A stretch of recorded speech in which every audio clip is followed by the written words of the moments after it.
السلام عليكم يا جمهور ميمر. اليوم راح نلعب ماينكرافت، ولكن بالصفر أبعاد وأحادي الأبعاد وثنائي الأبعاد وثلاثي الأبعاد ورباعي الأبعاد، أي 2D و 3D و 4D. آسف على التأخير لأنه اعتزلت مدة، أنا آسف جدا، ولكن رجعنا بقوة وشديد. أرجوكم وصلوني إلى 1000 مشترك، وراح أفاجئكم بشيء أسطوري لكم يا أيها المتابعون. ضع لايك والاشتراك والكومنت زي العسل، مثلك يا عسل. Let's go. حملت هاي اللعبة، ولكن راح أشرح لكم ما هو معنى وأحادي الأبعاد. العالم 1D أو أحادي الأبعاد هو عالم يمكن التحرك فيه في خط واحد فقط، مثل التقدم إلى الأمام أو الرجوع للخلف. لا يمكن التحرك يمينا أو يسارا أو لأعلى أو لأسفل، فقط في اتجاه واحد. مثلا لعبة تتحرك فيها شخصية على خط مستقيم فقط. أحادي الأبعاد دي يعني أن الشيء له بعد واحد فقط، أي يمكن قياسه في اتجاه واحد فقط وليس له عرض أو ارتفاع. مثال بسيط: تخيل خط مستقيم مرسوم على ورقة، يمكن تحديد موقع أي نقطة عليه باستخدام إحداثي واحد فقط مثل X. لا يوجد له عرض أو سمك، فقط طول. ولكن هاي اللعبة ما فيها تختيم، يعني ما فيها مرحلة، يعني شيء يخليك تختمها. فقررت أني أوصلها 110 نقطة سكور كي أفوز أو أختمها. فكرة اللعب أنه لا أدخل المكعبات الحمراء في المكعب الأزرق، فقط الخضراء. وراح أترككم مع الفيديو.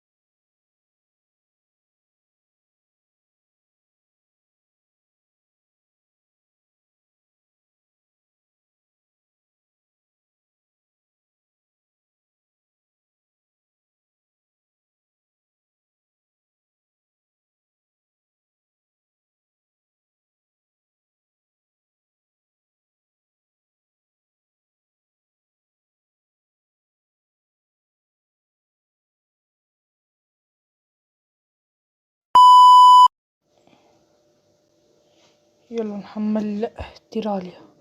تثبيت: لم يتم تثبيت تطبيق ليس متوافق مع الهاتف. ماذا؟ شطة وهيك مثل ما شفتوا لا أستطيع تحميل تيراريا، وهي اللعبة التي تعتبر مثل ماينكرافت ولكن بالثنائي البعد الثاني، أي 2D. مع الأسف الشديد، ولكن حصلت في اليوتيوب مقطع لشخص يقتل وحش أو بوس العين، فجبته لكم كي تعرفوا اللعبة كيف هي وكيف شرحها. حسنا، ثنائي الأبعاد 2D يعني أن الشيء له بعدين فقط، الطول والعرض، ولا يوجد فيه ارتفاع أو عمق. بعبارة بسيطة، العالم أو الصورة 2D تكون مسطحة مثل الورقة أو الشاشة، لا يمكن رؤية العمق أو الدوران حول الأشياء كما في العالم الحقيقي. في الرياضيات، نقطة تحدد باحداثيات فقط، الإكس والإجراج، أي الموقع الأفقي الإكس والعمودي إجراج.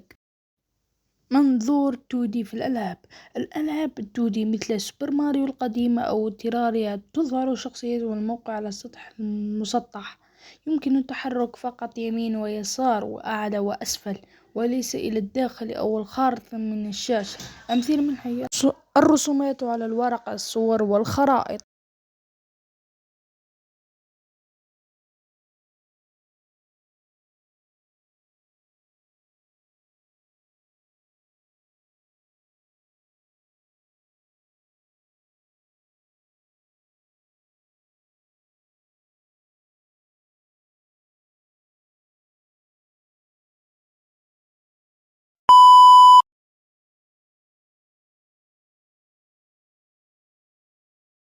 This is 4D Miner, a 4-dimensional survival sandbox game. I'd rather not start this video off with an explanation, so instead I'm just going to show it to you. First, let's quickly make a new world. After the world generates, you'll notice a very familiar, blocky looking landscape. But there's more to this world than meets the eye. As I scroll with the mouse wheel, the landscape appears to transform. Blocks seem to contort into all kinds of different shapes, while some seem to appear out of thin air, and others slowly disappear. Even the sun appears to grow and shrink. This kind of behavior is not unusual when 3-dimensional beings like you and me try to interact with a 4-dimensional world. In order to explain what's happening here, let's look at what happens when a 2-dimensional being tries to interact with a 3-dimensional world. Let me introduce you to Frank. Frank is a 2-dimensional being, restricted to a 2-dimensional plane, and therefore cannot see anything beyond the 2nd dimension, much like how we cannot directly see anything beyond the 3rd dimension. Luckily for Frank, we 3-dimensional beings have the technology to give him a glimpse into the 3rd dimension. We can allow him to explore a 2-dimensional slice of the 3D world around him. In addition to this, we can give him a superpower that allows him to rotate his cross-sectional plane in the 3rd dimension, which lets him explore anywhere he wants in his new 3D environment. When Frank uses his superpower, to him it looks like the landscape is completely transforming. The blocks around him seem to change shape, appear, and even disappear. To us, what Frank sees makes perfect sense. We can look at him trying to explore different cross-sections of the 3D world around him. We can see him get stuck inside a cave, and while the way out seems obvious to us, it's not so easy for him. This is exactly what happens to us when we try to explore a 4-dimensional world. Imagine you're in your living room, minding your own business, when suddenly, a being from the 4th dimension snatches you away.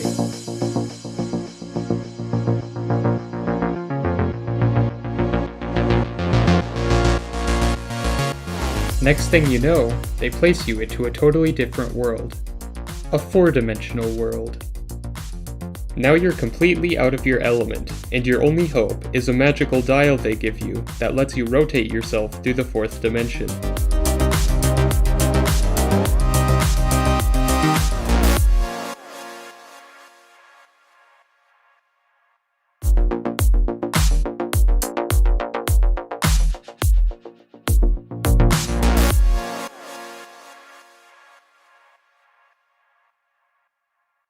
That's basically the scenario you'll find yourself in when playing this game. The first thing you'll want to do is get some kind of weapon, because while we can only see a limited 3D cross-section of the world, the creatures of the 4th dimension can approach us from anywhere, and we must be ready to defend ourselves. Punching tree trunks doesn't seem to be of any use, but if we look up, maybe we can get a stick out of the leafy branches of this tree. It doesn't look like we got anything, but some sticks may have fallen and landed somewhere else in the 4th dimension, outside of our 3D view. Let's try scrolling through the 4th dimension to see if we can find any. Here's one. Now we're a bit more safe from any enemy creatures that may approach us. And just in time too. See those weird shapes appearing out of nowhere? Let me introduce you to the hyper spider. It's not too much unlike a regular spider. Actually, it's very much unlike a regular spider. It's a 4-dimensional being, about the same size as you. Well, at least the parts that you can see. You'll never be able to see the entire thing at once. It has 32 legs, and it can follow you anywhere through the 4th dimension. Hopefully the stick we found will be enough for us to defend ourselves. Well, it looks like we've killed it. And what's this? Hyper silk? Is that like 4-dimensional spider silk? As a matter of fact, it is. Let's see if we can do anything with the items we have. Maybe if we use the stick to dig through the soil, we'll find something else to use. Oh look, a rock. And not just any rock, but a 4-dimensional one. So we have a stick, some very strong spider silk, and a rock. And with those items, we can craft our first tool, a hammer. The hammer not only allows us to break more blocks, but it also serves as a much more deadly weapon than the stick we started out with. As I harvest some of this wood, many of the items disappear into the 4th dimension. Fortunately, scrolling back and forth allows us to find where they landed so we can pick them up. Okay, I think we're ready to look for a cave. I still have to watch out for spiders though, since they can attack from any number of places that are outside of our view.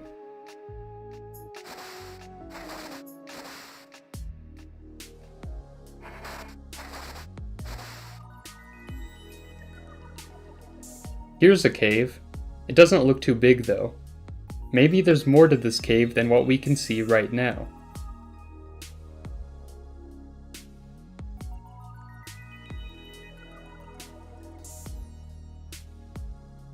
There we go.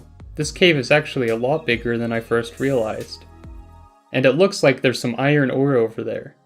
I should be able to take it out of the cave walls with this hammer. I have to be careful to make sure I don't miss any. There's always stuff in the 4th dimension that you can't see.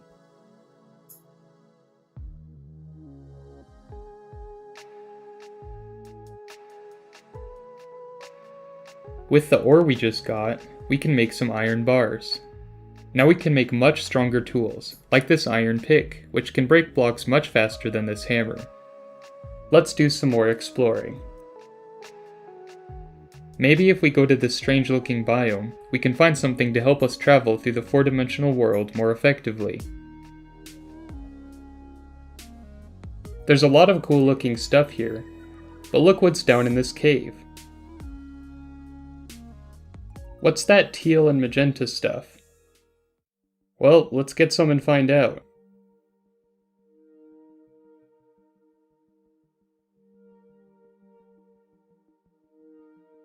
It looks like we got something called deadly ore. This is actually the most valuable resource in this 4-dimensional world. With it, we can make tools to help us see beyond our limited 3D slice of the world.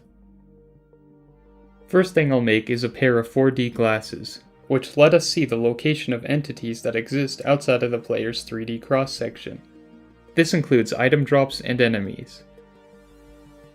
Now I can see all the item drops that I missed. I better go pick them up. Now that we're back on the surface, let's see if these glasses will help us find hyper spiders before they find us. There's one. You think you're sneaky? Not anymore.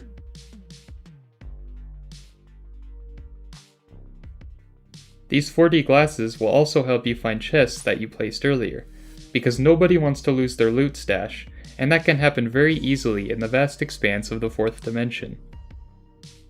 The glasses are cool, but how do I know my location? How do I know which way I'm facing in the 4th dimension? Without being able to answer these questions, getting lost is pretty much inevitable. Luckily, with the help of that deadly ore we mined earlier, we can craft an item called a compass. Now this compass doesn't work exactly like the compasses in Minecraft, or the ones you'll find in real life.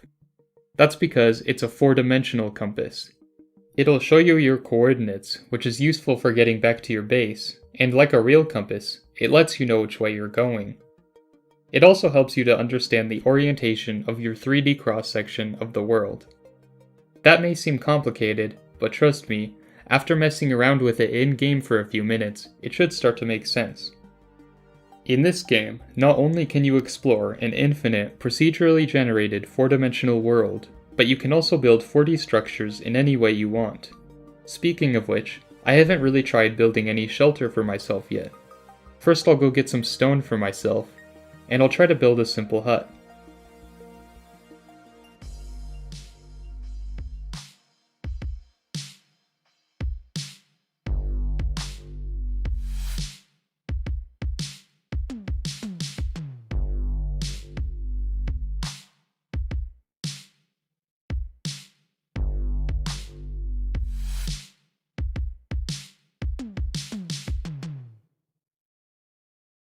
There we go. Now we're safe from those pesky spiders. Wait a minute, where did you come from? Oh yeah, I forgot.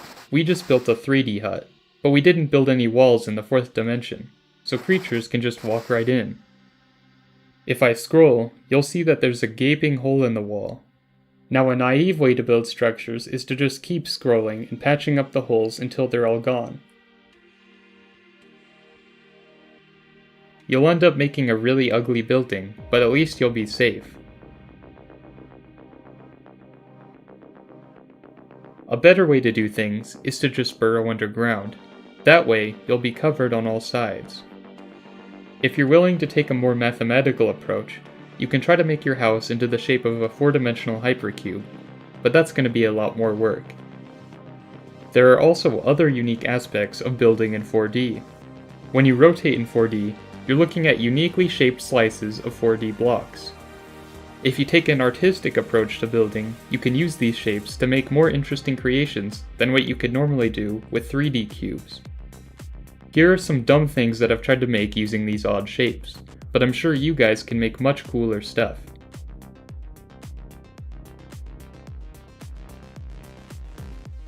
On the surface, this game does look quite a bit like Minecraft, and the inspiration is undeniable, but things like building, collecting resources, and simply navigating the in-game world are completely different.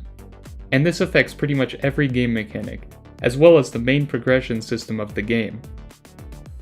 I plan on expanding this aspect of the game much further in the future, so that most of the new game mechanics and features focus on how the player interacts with the 4th dimension. One of the biggest things I want to add is multiplayer, so that you can explore the 4th dimension with the help of other people. In order to implement some of these features though, I'm gonna need some help. To help me add new features like multiplayer and to release the Steam version, I'm launching a Kickstarter campaign.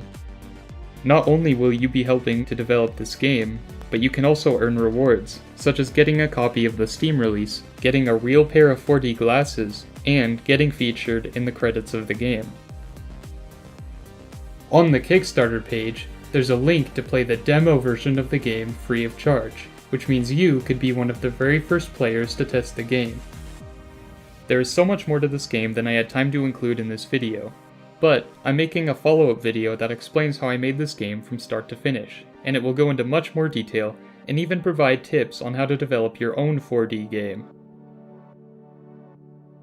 Please leave a comment if you have any feedback or suggestions, and I will be doing a Q&A video in about a week. So please also leave a comment if you have any questions. If you want to help the channel, please consider subscribing and leaving a like on the video, and stay tuned for future updates about this game.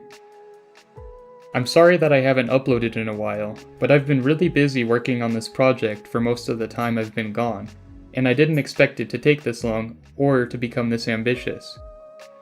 I'm planning on doing monthly devlog updates, which will be a lot more consistent than any of the other content I've been uploading to my channel, so if you don't want to miss out on that, please consider subscribing.